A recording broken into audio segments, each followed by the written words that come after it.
நீங்க என்ன நினைத்து போராடுறீங்களோ நடக்கும். உங்களுக்கு கூட சப்போர்ட்டுக்கு ஆள் வருவாங்க, கண்டிப்பா ஆள் வருவாங்க.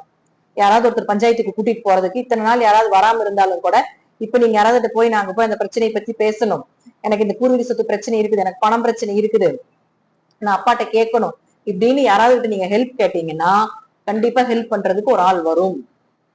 அது உங்க ஜாதகத்துக்கு நல்ல ஆளா இருந்துட்டாருன்னு வச்சுக்கோங்களேன், சப்போர்ட் பண்ற ஜாதகமாகவோ நட்சத்திரமா இருந்துட்டாங்கன்னா போன வரை சக்சஸ். அடுத்தது 3 மற்றும் 8ஆம் அதிபதியாக இருக்கக்கூடிய சுக்கிரன், அவர் போய் இருக்கக்கூடிய இடம் பாத்துட்டீங்கன்னா 5ஆம் இடத்துல தான் இருக்காரு. 3 குடையர் 5ல. முயற்சிகள் 3ஆம் இடம் தான் முயற்சி, 3ஆம் இடம் தான் காரிய வெற்றியை கொடுக்கக்கூடிய இடம். அப்போ உங்களுடைய காரிய வெற்றி நிச்சயமா உண்டு. 3ஆம் இடம் ஜெயிக்கக்கூடிய இடம் எதுனா 3. ஒருத்தர் வெற்றி கிடைக்கணுமா, ஒரு ஜாதகத்துல நம்ம வந்து ஒரு ஆளுக்கு வெற்றி வருமா அப்படின்றத 3ஆம் இடத்தை பார்த்தா தெரிஞ்சு போயிடும். அவர்கள் செய்யக்கூடிய செயலாக எதுவாக இருந்தாலும் சரி வெற்றி கிடைக்கணும், அவர்களுடைய போராட்டத்துக்கு ஒரு பங்கு இருக்கணும், அந்த போராட்டத்துல அவங்க வெற்றி அடையணும், அவங்க செய்யக்கூடிய எல்லாமே நினைத்ததுபடி நடக்கணும் அப்படின்னா 3ஆம் இடத்தை பார்த்தா தெரிஞ்சு போயிடும்.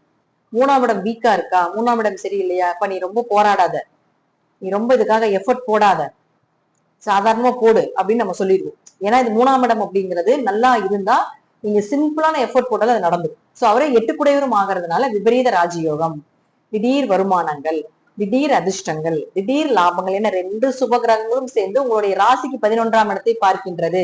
8ஆம் இடத்து அதிபதியும் 3ஆம் இடத்து அதிபதியும் அதே போல ராசி அதிபதியுமான குருவும் சேர்ந்து 11ஆம் இடம் சொல்லக்கூடிய லாபஸ்தானத்தை பார்க்கிறாங்க. லாபம் பெருக்கெடுத்து ஓடும்.